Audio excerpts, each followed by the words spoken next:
알래스타 맥크레스트 책 우주 강독 쉬운 문자 하겠습니다. 거의 다 끝나갑니다. 298쪽입니다. 종교가 어떻게 과학적 서사를 풍요롭게 하는가. 독특한 시각입니다.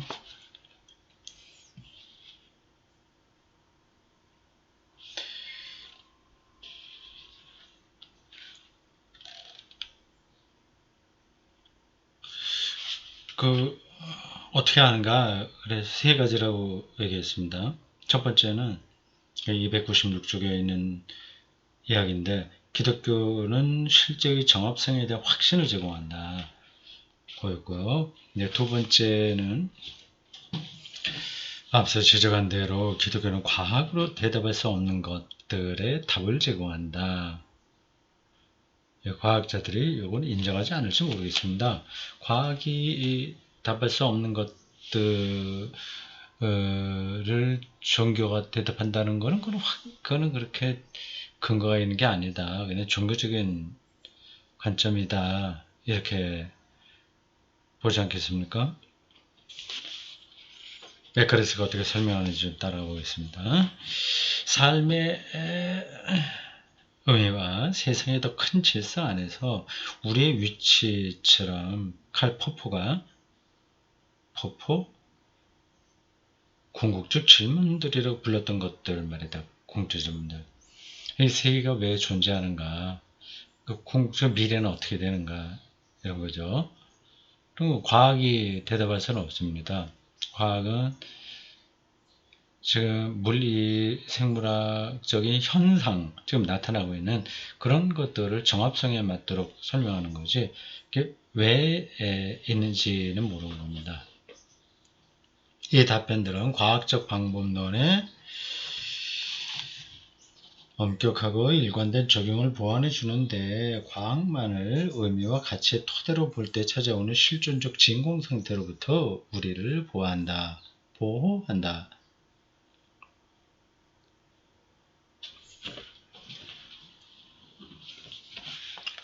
예. 이렇게 종교적 믿음이 제공하는 의미의 틀은 우리가 실제의 윤곽을 보다 분명하게 파악하도록 도울 뿐만 아니라, 과학적인 실제가 뭐냐 하는 것을 파악하게 한다. 거기에 눈이 멀게 하지 않고 그것을 바라보게 하는 거죠. 영감을 주어 선과 아름다움을 추구하게 한다. 나 역시 내 앞에 많은 이들처럼 이것에 힘입어 과학적 사고의 지적 요구와 즐거움, 그리고 풍요로운 영적 삶에 제공할 수 있는 목적의식과 충족감을 조화시킬 수 있었다. 기독교 과학자의 가장 바람직한 태도라고 할 수 있습니다. 물론 종교적 의미의 틀은 합리적으로나 경험적으로 검증될 수는 없다. 우리의 인식, 이게 범주를 넘어서 있으니까요. 그러니까 무라고 하는 거는 이 검증 대상은 아니지 않습니까? 무로부터의 창조라고 할 때, 성경은 무로부터의 창조를 얘기하니 과학적인 방식으로 검증될 수는 없죠. 하지만 이것은 경험적 증거를 넘어서고,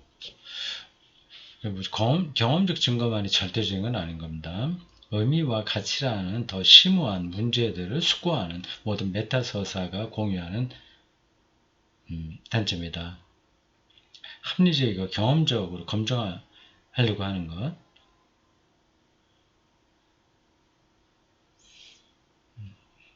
거기에 이제 해당되지 않은 거죠. 작가 살만 루시디는 세계를 온전하고 총체적으로 설명한다고 주장하는 모든 이데올로기를 혹독하게 그리고 정당하게 비판한다. 종교를 비판한 거죠. 그렇게 보면요. 총체적인 설교, 이게 메타서사니까 과학과 종교 모두 쉽사리 이데올로기로 변질될 수 있다. 그건 분명한 사실이죠. 자기들만 진리를 독점한다고 주장할 때 더더욱 그렇다. 이것이 종교적 근본주의와 과학적 제국주의의 모두 오류다. 두 단어 외워두세요. 종교적 근본주의와 과학적 제국주의. 우리나라 교회는 상당한 퍼센티지가 종교적 근본주의에 떨어져 있습니다. 그러나 이것은 피할 수 있는 오류이기도 하다. 종교적 근본주의에 안 떨어질 수 있어요. 내가 실제에 대한 다중의 지도와 층위, 지도, 삶에 대한 다중의 서사를 내세운 것은 실제 자체가 너무 복잡해서 과학적인 것만으로도 다 드러나지 않을 정도로 복잡해서 이런 식의 표현 형식을 요구하기 때문뿐만 아니라 과학이나 종교는 어느 쪽이 되었건 궁극성을 내세우는 상황에 도전하기 위해서다. 어떤 쪽이라도 결국은 궁극적인 질문을 피할 수는 없거든요.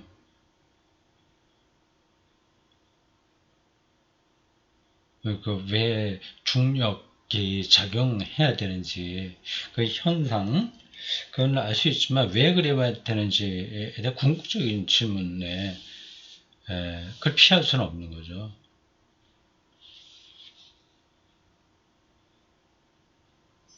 진화가 어떤 방식으로 됐다 하는 거를 이렇게 생물학적으로 설명할 수 있으나 왜 그래야 되는지는 그건 비밀인 겁니다.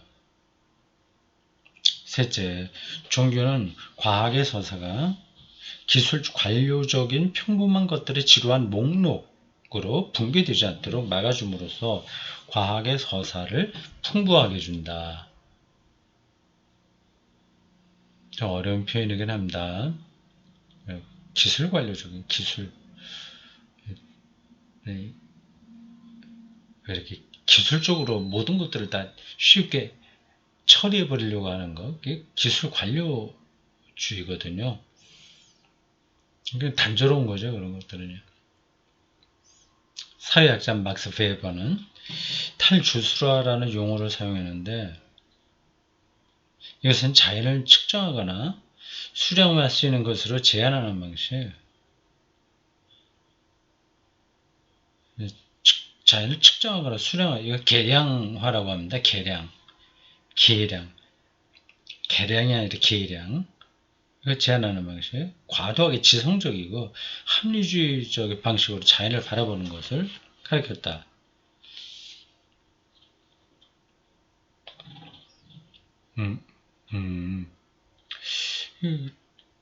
막스 베버가 얘기하는 탈주술화라는 용어가 그 뜻이라는 거죠.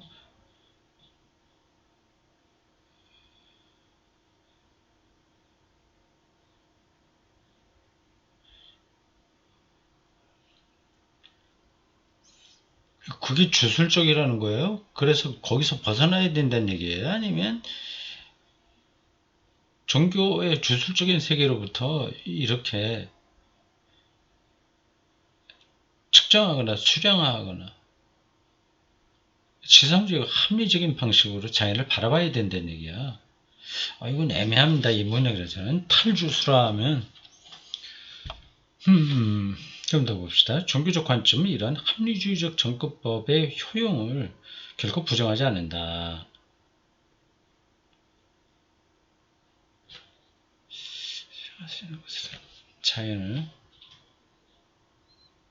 자연에도 그거를 넘어서는 거, 그 안에 들어있는 게 주술화라고 하는 거죠. 계량화하는 게 주술적인 거라는 겁니다. 그걸 넘어서야 되는데 종교적 관점은 이 합리주의적 정권법의 효용을 결코 부정하지 않는다. 또 그게 말이 지금 꼬여 있어요. 내가 지금 뭐 다른 걸 하다가 갑자기 책을 읽어서 그런가?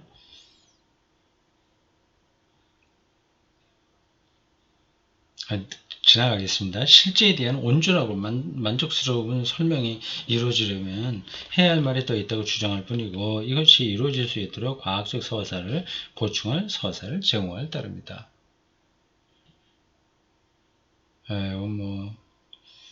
제가 웨버가 얘기하는 탈주스라 개념을 정확하게 알고 있는 게 아니라서 맥그레스가 뭘 여기서 얘기하려고 하는지 탁 들어오지 않았습니다. 그래서 방향은 알겠어요.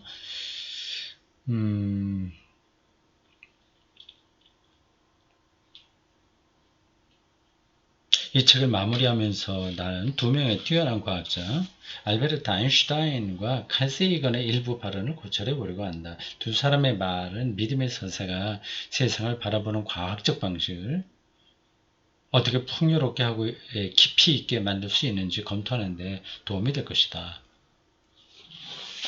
그렇군요. 아인슈타인과 칼 세이건 두 사람 다 저도 관심이 있고 그분들의 책을 제법 읽었습니다. 칼 세이건 책은 뭐 여러 권 읽은 것 같습니다. 아인슈타인 뭐 직접 그분의 책을 읽은 건 아닌 것 같고 그분이 어떤 얘기를 했냐 이렇게 세컨더리 소스로 본 것 같습니다. 칼 세이건은 노년기에 이르러서 이 종교적인 거는 좀 무시하는 쪽으로 흘러가던데 아닌가요? 자, 일단 봅시다. 소제목 지금이라는 문제. 지금 주관성과 과학 부제입니다. 나는 10대 초반에 아인슈타인의 상대성 이론을 읽기 시작했다. 대단하네요. 10대에 아인슈타인의 상대성 이론을 읽었다. 지적으로 조숙합니다. X, Y, Z, T의 복잡한 세계에 대한 아인슈타인의 해석이 흥미진진했는데 그 중에서도 시간과 공간의 본질에 대해 제기하는 심오한 개념적 질문들이 매력적으로 느껴졌다. 당시에는 거부감 없이 받아들였지만 이것은 세계선,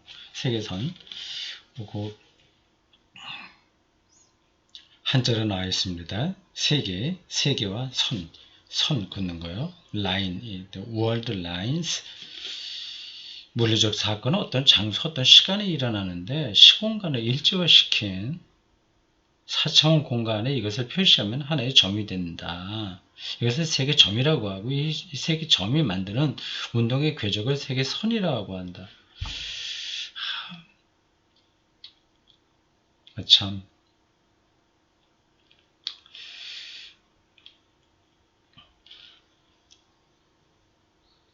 자, 읽어봅시다. 세계선의 관점에서 그려지는 시간과 공간에 대한 놀랄 만큼 비인격적이고 추상적인 해석이라고 하는데 자꾸 신경이 쓰였다. 시간과 공간의 지도에서 내 자리는 어딜까? 나는 그것이 궁금했다.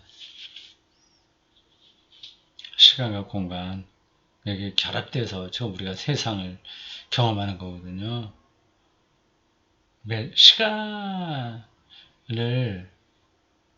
시간이 이제 빛의 속도와 정비례하죠.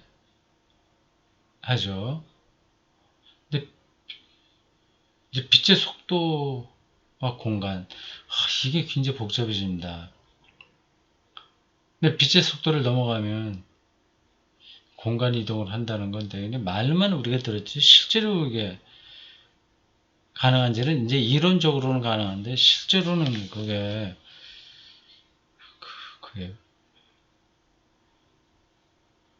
불가능하겠죠. 저는 그렇게 생각합니다.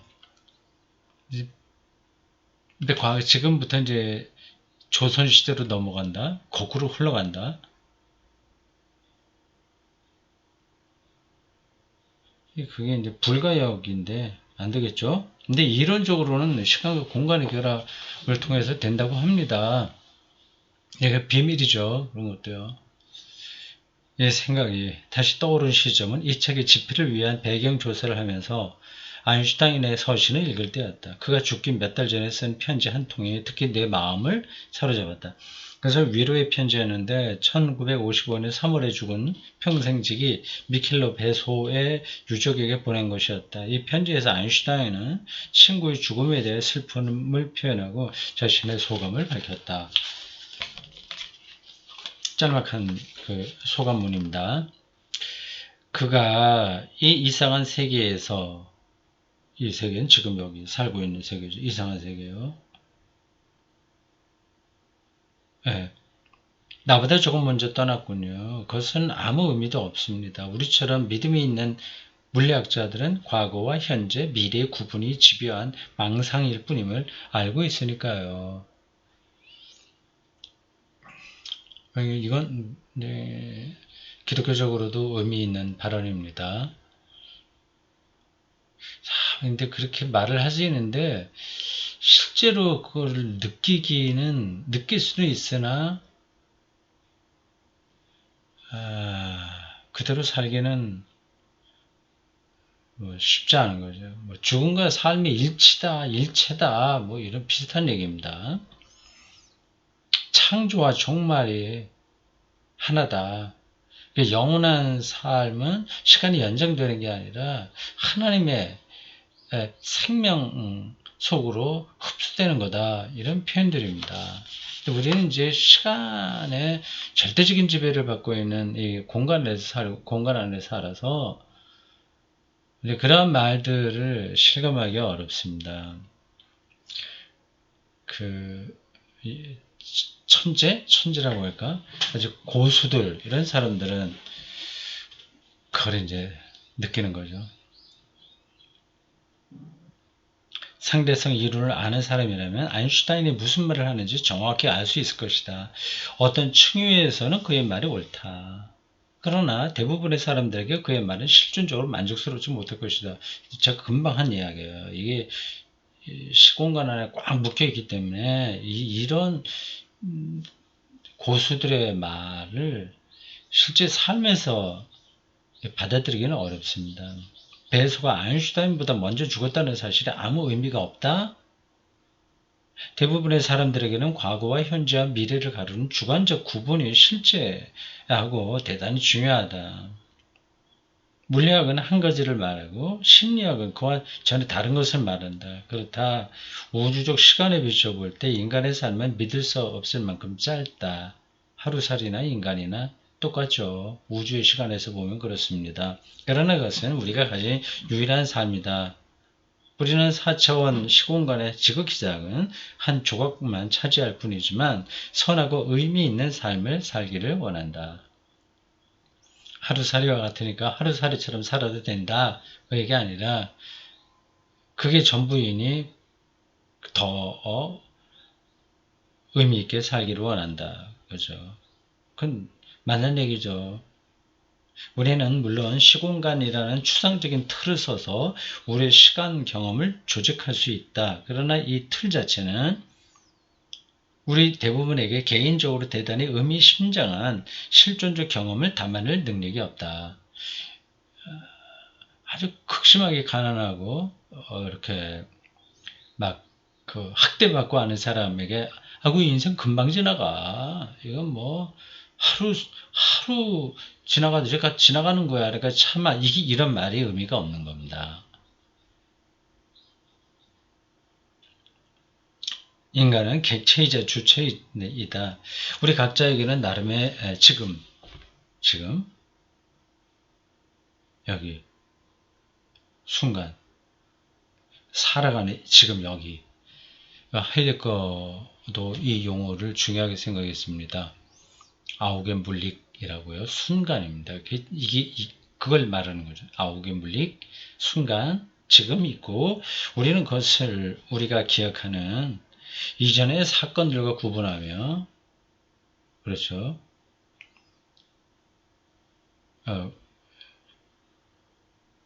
구분이 되죠. 우주 시간에서 보면 구분이 안 되는데 실존적으로는 구분이 되는 겁니다. 대구 선도교회 한 16년 전 시작할 때 그 상황과 지금 구분이 되는 거죠.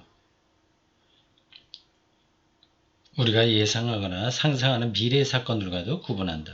그렇기 때문에 서사들이 그처럼 중요한 것이다. 이야기가 중요하다. 서사들은 우리가 시간의 흐름 속에 있는 우리의 위치를 이해하게 해준다. 누구를 만났고 누구와 사랑했고 누가 싸웠고 돈을 어떻게 벌었고 배신당했고 뭐 등등 우리 위치 너무나도 짧은 시간이고 좁은 공간이지만 실감하게 해주는 게 그 내러티브 서사라는 겁니다. 우리는 흔히 과거를 회상하고 미래를 예상하는 관점에서 현재를 구성한다. 아인슈타인의 분석이 분명히 보여주는 것처럼 우리는 과학은 우리를 주체가 아닌 객체로 다루는 경우가 너무 많기 때문에 그렇죠. 우리의 상황에 대한 과학의 기술은 설명은 우리가 실제로 느끼는 바에 대한 기술이라고 할 수 없다. 근데 상대성 이론으로 우리 삶의 경험을 말할 수는 없는 거죠. 그래서 우리에게는 사실과 의미를 한데 엮을 수 있는 더 큰 서사가 필요하다. 과학은 사실만 얘기하는데 철학과 신학은 의미를 말하잖아요.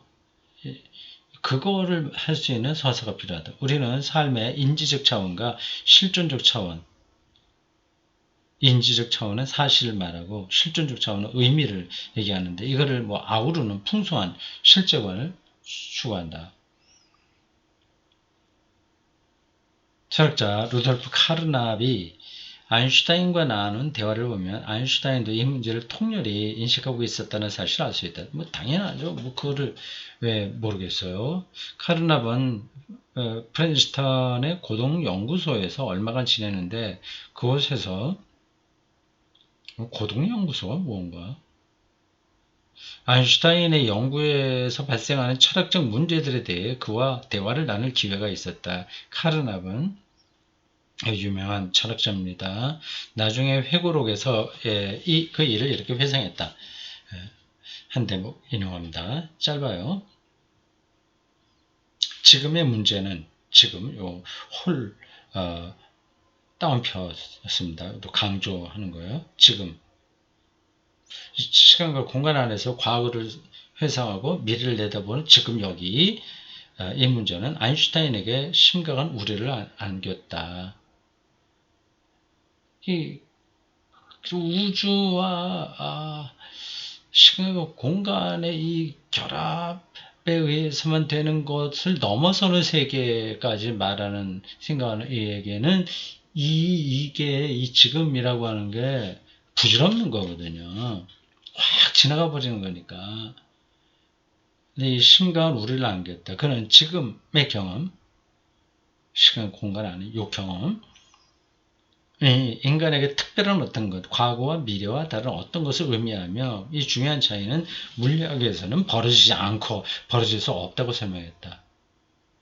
그렇죠. 물리학에서는 남한과 북한이 어떻게 됐든 무슨 상관이 있겠어요.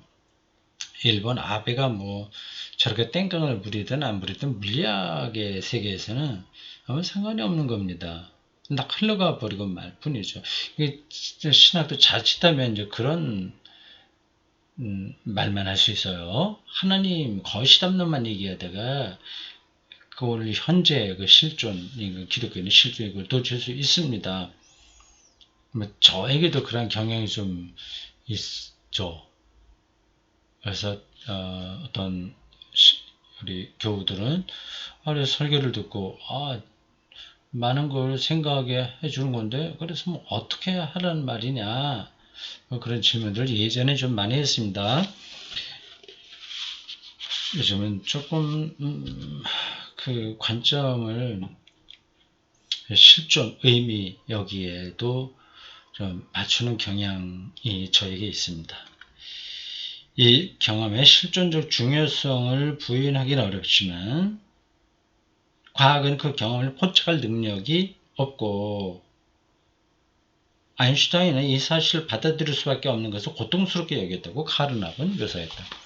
다시 인용합니다. 아인슈타인은 이런 과학적 기술이 우리의 인간적 필요를 채워줄 가능성은 없고 과학의 영역 바깥에 있는 지금 과학의 영역 바깥에 있는 지금 여기에는 뭔가 본질적인 것이 있다고 생각했다. 과학이 다 담아낼 수 없는 본질적인 것. 음, 그럼 우리 기독교적인 용어로 하면 성령 경험, 하나님과의 조우, 구원 경험, 그런 거겠죠.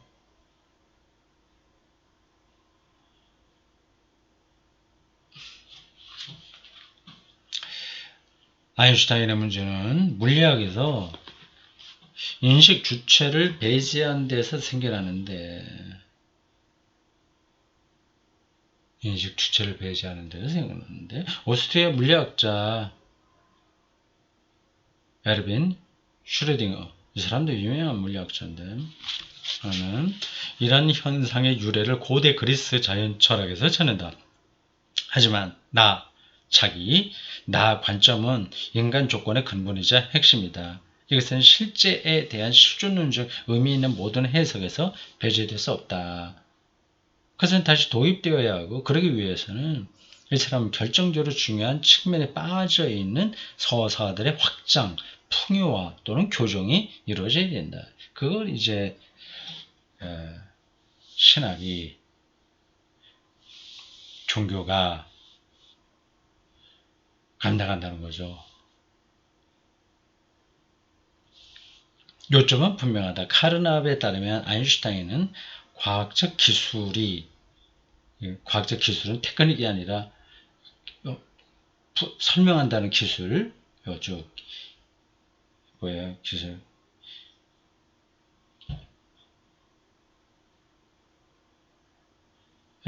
쭉 이렇게 쓰는 거, 이렇게 묘사하고 쓰는 거, 과학적 기술이 어떤 과학적 논리를 쭉 설명하는 거잖아요. 그게 이제 과학적 기술이 우리의 인간적 필요들을 채워줄 가능성이 없다라고 보았다.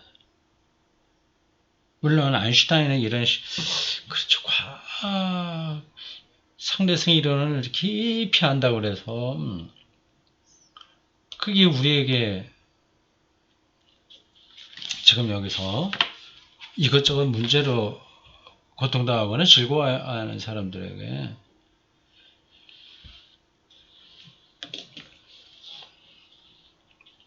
참된 만족을 줄 수는 없는 겁니다.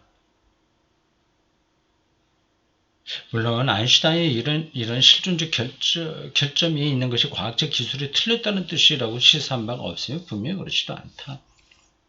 아인슈타인은 생각하고 반성하는 인간인 우리에게 과학적 기술 이상의 것이 필요하다는 사실을 인식했을 뿐이다. 좋아요. 인간으로서 우리의 필요, 이것은 모든 인간적인 철학에 담아내야 하고 마땅한 건데, 그 필요를 채우려면 과학적 기술을 과학 영역 너머에 있는 것으로 보완해야 한다. 그런 접근법들은 다른 층위의 참여를 대표하면서도 과학적 해석을 보완할 수 있고, 다른 식으로는 기대할 수 없을 만큼 이 문제를 더 풍요롭게 다룰 기회를 선사한다. 그런 관점들이 과학자들에게 있어야 이 과학의 방향, 이게 바르게 잡힐 수 있다고 하는 거예요. 그렇지 않으면 그냥 과학적인 설명 기술, 아까 말한 기술, 테크닉이 아니라 이거 영어 단어가 떠오르지 않네, 이렇게 쭉 서술하는 거, 서술, 그런 것에 파묻혀 버려 갖고 인간의 삶의 의미, 충만성 이런 것들을 놓치게 되죠. 그게 없어요. 공허하게 되는 거죠.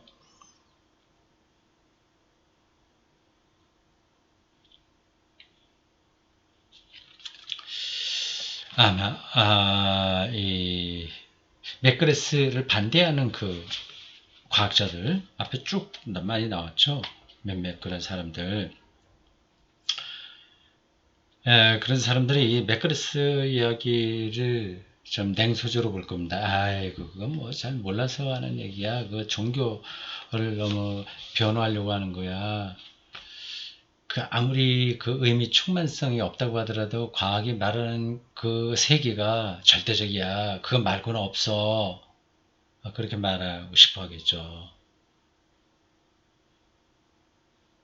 예, 그대로 설득하기는 힘들 겁니다. 근데 맥그레스에 의하면 나도 동의하고 있는 바인데 실제 결국은 실제 문제잖아요. 과학도 그 리얼리티를 잡으려고 찾으려고 하는 게 아니겠습니까? 근데 그 맥그레스를 반대하는 과학 어떤 제국주의, 과학주의, 자기들의 그 실험과 경험에 의해서 났다는 것만을 실제라고 생각하는 그거는 너무 단순하다. 그 얘기입니다. 그 실제가 그걸로 다 담아낼 수 없는 복합성 과 관계 있다. 이렇게 보니까요. 네, 이러한 입장 차이는 계속될 겁니다. 자, 오늘 여기까지 하겠습니다. 수고했습니다. 끄면 되겠죠? 하나, 둘,